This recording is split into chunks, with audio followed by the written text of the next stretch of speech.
Vamos iniciar pelo teletrabalho.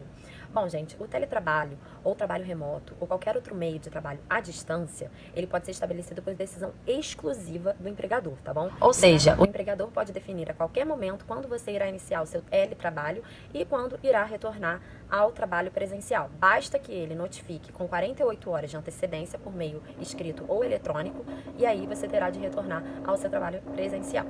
Fica a critério do empregador, portanto. Sobre os trabalhadores que estão realizando o teletrabalho. Muitos questionamentos se eles continuam a receber o vale transporte, vale refeição, vale alimentação. Bom, o vale transporte, gente, ele é pago para que o trabalhador ele possa se deslocar e fazer o percurso casa-trabalho, trabalho-casa.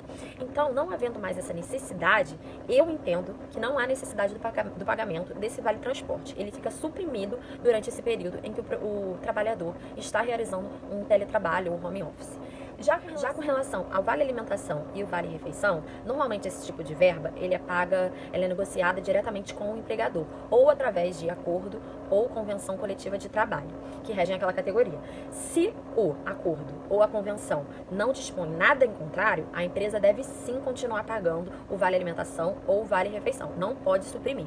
Eu entendo que o empregador deve sim continuar pagando, permanecer pagando essas verbas, salvo estipulação em contrário, na ACT ou na CCT, né? Acordo coletivo de trabalho ou convenção coletiva de trabalho. Enquanto o vale transporte, ele pode ser suprimido nesse período. Apesar das férias elas serem um direito do trabalhador, do empregado, quem define quando o empregado irá gozar das suas férias é o empregador.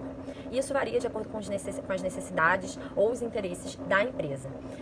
Bom, mas essa MP, ela trouxe uma possibilidade. Ela trouxe a possibilidade da antecipação das férias. E isso vale até mesmo para aquelas pessoas que ainda não têm o seu período aquisitivo de férias, tá bom?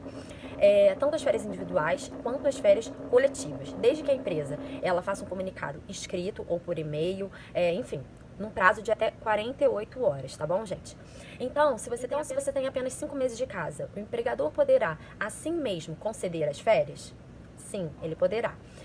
Será dada, nesse caso, a antecipação do período futuro de férias. Como a empresa agora vai ficar fechada, por exemplo, por 3 meses, eu vou colocar você por 3 meses de férias. E aí, os próximos 3 anos, você não terá férias. Gente, é importante lembrar que existe um período mínimo de férias. E esse período é de 5 dias, podendo ser fracionado, mas com um período mínimo de 5 dias. Não pode conceder férias por 2 dias, por 3 dias, por 4 dias, enfim. E aí fica a pergunta: quando minhas férias serão pagas? Nesse caso, o pagamento da antecipação do salário de férias, ele poderá ser feito até o 5º dia útil do mês posterior à concessão de férias. Já o terço constitucional, ele poderá ser feito até o dia 20 de dezembro, que é a data do pagamento do 13º salário. Ponto é a conversão das férias em dinheiro, que antes era um direito do empregado, conferido ao empregado, e agora ela precisa ser negociada com o empregador. Ela precisa da autorização concedida pelo empregador. Bom, gente, no que tange às férias individuais, por enquanto é isso. Agora vamos abordar as férias coletivas. Sobre as férias coletivas, o grande desafio era a comunicação do período de férias ao Ministério e ao sindicato, com antecedência mínima de 15 dias. E agora, essa comunicação ela passa a ser de 48 horas, tá bom, gente?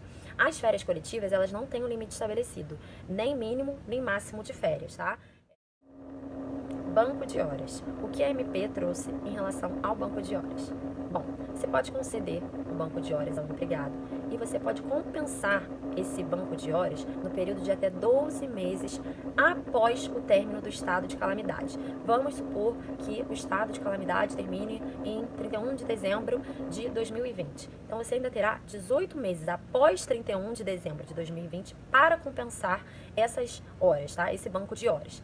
Lembrando que você não pode extrapolar as horas de compensação a 2 horas extras por dia. Ou seja, por exemplo, a doméstica que cumpre 8 horas de jornada de trabalho diárias. Ela só pode fazer 2 horas extraordinárias, 2 horas extras por dia, tá bom, gente? Então, ela terá 18 meses para compensar esse banco de horas, mas não podendo ultrapassar o limite de 2 horas extras por dia. Agora vamos falar sobre a antecipação dos feriados, tá bom? Antecipação dos feriados. Os feriados, eles poderão ser antecipados, desde que não sejam religiosos, por determinação exclusiva do empregador. Basta que ele notifique aos empregados abrangidos, beneficiados dessa antecipação, no prazo mínimo de 48 horas, por escrito ou por e-mail, enfim.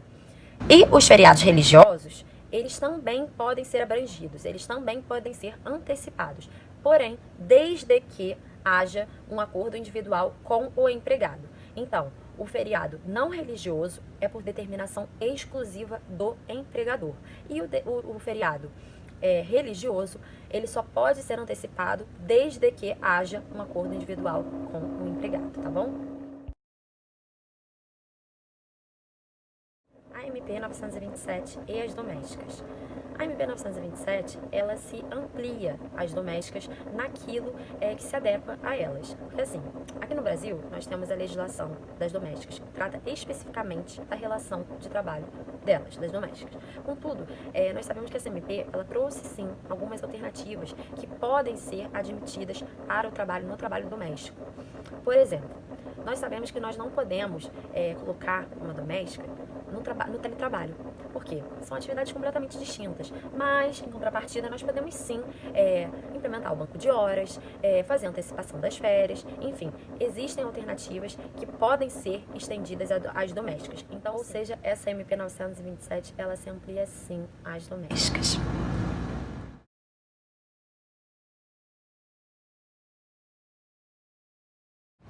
Gestante. Bom, a estabilidade do contrato de trabalho da gestante, ela continua vigente, tá bom, gente? Não houve nenhuma revogação em relação à estabilidade da gestante. E isso, inclusive, é uma previsão constitucional. Então, não há nenhuma revogação nesse sentido e é ilegal a dispensa da gestante, pois esse é um direito que não pode ser mitigado nem em razão de coronavírus, pandemia alguma, enfim, o que for. Até porque o próprio artigo 2º da medida provisória, ela consiste na observação da Constituição Federal. Portanto, caso ocorra, a gestante ela pode sim pedir a reintegração ao emprego ou uma indenização em razão dessa demissão.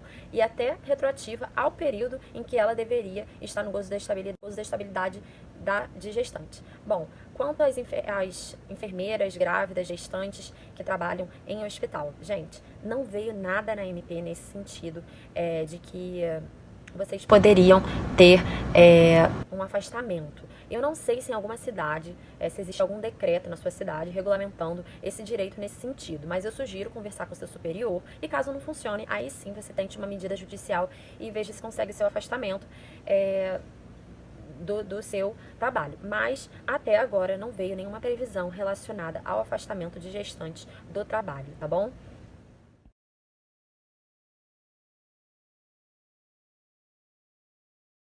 Muitas pessoas também questionaram sobre o seguro-desemprego, né? Quem foi mandado embora e não consegue dar entrada no seguro-desemprego porque os postos estão fechados, eu sugiro que entre no programa no site do governo. Lá tem uma aba para fazer um requerimento do seguro-desemprego, tá, gente? É www.gov.br. Por conta do isolamento social, essa requisição do seguro-desemprego, ela está sendo por meio eletrônico. Ou pelo site do governo, ou por um aplicativo que tem tanto para Android quanto pelo iOS, que é o aplicativo da carteira de trabalho.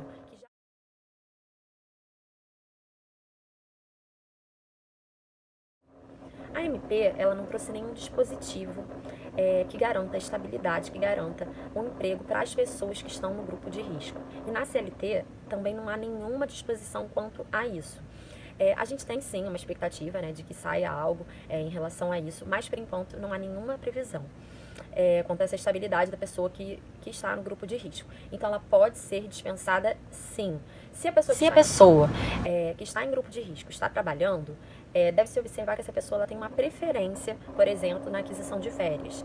Se eu tenho uma equipe grande e eu irei reduzir a minha equipe, irei reduzir os meus empregados. Aqueles que estão no grupo de risco, eu tenho que dar uma preferência, uma prioridade de férias antes daqueles que não estão comprometidos ainda. Mas, infelizmente, ainda não há nenhuma previsão de estabilidade, de garantia de emprego a essas pessoas, tá bom? Então, esse primeiro módulo, em que abordamos a MP 927 e algumas outras questões, alguns outros questionamentos que me fizeram, que não estão relacionadas à MP, mas que são dúvidas de muitas pessoas relacionadas ao direito do trabalho, como seguro-desemprego, estabilidade, enfim, já foram respondidas e agora eu vou introduzir a MP 936.